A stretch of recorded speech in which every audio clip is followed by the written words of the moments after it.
Hey there folks, I'm here at the Visitor Center at the National Arboretum, and I wanted to do a quick video on the amazing cacti, succulents, and of course the dwarf palmetto little field they have here, and the needle palm growing here at the Visitor Center. And really nice area. I mean, just the Visitor Center itself is a spectacle. There's a really cool koi pond there, and in the warmer months they got the koi fish swimming in there, and amazing collection of exotic plants. And we'll just start and sort of take you through, and the palms will be at the end, take you through the succulents first, show you what they got growing here. So beautiful southern magnolia there. You know, you can't go wrong with that. They're very common here at the Arboretum, but they're just magnificent, and I love seeing them, you know, so widely planted. They're like probably definitely one of the most common trees here. Oh, and what do you know, it's not even a southern magnolia. Well, it sort of is, but it's like a hybrid. It's a hybrid Magnolia virginiana and grandiflora. So it's a hybrid of the native evergreen Virginia, or the sweetbag magnolia, Magnolia virginiana, and southern magnolia. I have never seen that. That is really cool. I was just today thinking about maybe next week and go hiking and see some wild Magnolia virginiana, because they are wild. They grow wild in the DC area. But that is so cool. I've never seen a hybrid. It's beautiful. I love the look. I did do sort of a little bit of a different look than grandiflora. I noticed that, but it's great to see them here, and really spectacular. So yeah, really excited to see that. And then of course here we've got Punch of fragilis, brittle prickly pear. It says there are some here. They're really low growing. Oh yeah, there it is. It's so tiny, but you can see the little pads there. It's one of the coolest cactus species and the hardiest of all cactus species, and also the furthest north growing species. I can't put my words together. Of all cacti, and it grows on the British Columbia Alberta border, way far up north, near like the Yukon Northwest Territories, like up there, and can survive to about -50 Fahrenheit at least. Crazy cold hardy. And here we got some beautiful yucca. I'm not exactly sure of the species, not rostrata. It's got this fibers here, but very beautiful. Whichever it is, just says yucca species as the tag. Doesn't even say which species. Beautiful prickly pear there. I'm not exactly sure what species. Don't want to step on anything. Just say a punch. Oh, it's a Beaver Creek. So I don't know if that's a species or a hybrid, but it's an unnamed species or a hybrid. I don't know. It's a punch of Beaver Creek. So that's very cool. More a punch here.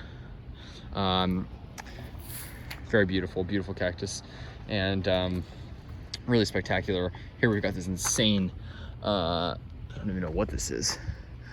It's a Hesperella. Oh, this is the Finifera. Yeah, Hesperella finifera. It looks like, I was gonna say, it looks like there's one at the Botanic Gardens. It looks similar to this, but this thing's just huge. More a punch of Beaver Creek. This thing's beautiful, and it looks like the one I have almost a little bit. Punch of Humifusa here. This one's interesting because it might be a different ecotype or a different cultivar, but the ones growing wild in DC area don't have these long spines. They're also, the pads are smaller, so maybe it just shows some regional variation, but it almost looks like a different species. And very beautiful.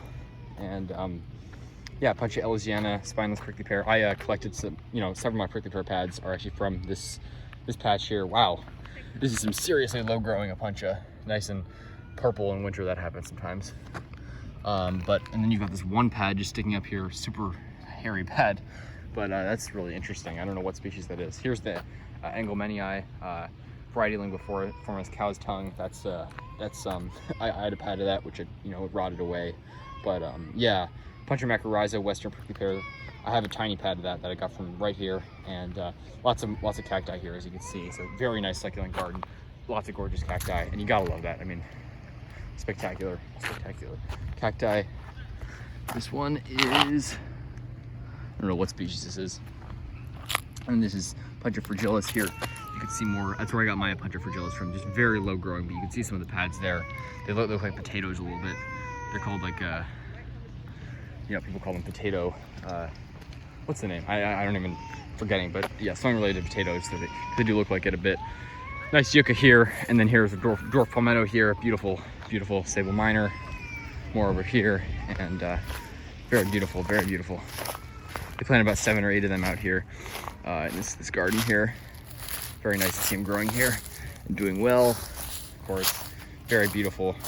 They almost look like, the leaves almost look a little bit different than minor. The leaf looks like a bit shorter and stockier. I don't know. Very interesting.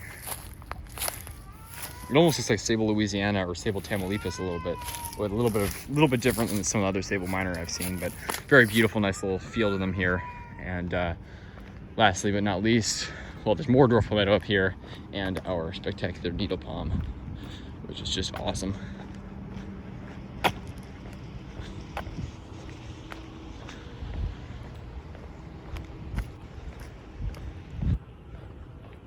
Very beautiful. Oh, so here's what I was mentioning earlier, which is where they, you know, when you can't plant sable palmetto, they replace it with a different species that will survive here. And sable palmetto can survive for a few winters here, but not bulletproof. So here, as you can see, they have the Florida and South Carolina, which the state tree is the cabbage palmetto or sable palmetto, represented by the dwarf palmetto. As you can see, there's sable minor, because these are obviously hardier and can survive here. Very beautiful, nice little field of it, and looks fantastic. Really great, good stuff, and beautiful, beautiful specimens. Lots of dwarf palmetto here. And the last but not least is, of course, obviously, the other needle palms, much more famous, the famous 50-year-old needle palm. But this one is quite a sight to behold as well. Nice looking needle palm growing here by the visitor center, and you know, sort of tucked away here in a corner. But I mean, look at the size of that frond. I can't even get it in the shot. Massive and pretty spectacular. So really nice to see here. Come to the visitor center, you know, I mean, come to the Arboretum if you're in DC. It's a little bit of a hidden treasure, not one of the top tourist sites, but it really should be a lot more famous than it is. And again, it's a little bit out of the way, maybe like 10 miles less probably. No, I mean, it's a lot less than 10 miles, but you know, maybe like 10 minutes, 15 minutes from the main attractions in the National Mall, but you know, really close and really really spectacular, and lots of exotic plants here. Come check out the visitor center, come check out all the other amazing stuff growing here. All right, and yeah, give the Arboretum pay it a visit if you're ever in DC, because it is a pretty spectacular place, and I always love seeing all the amazing palms and exotic plants growing here.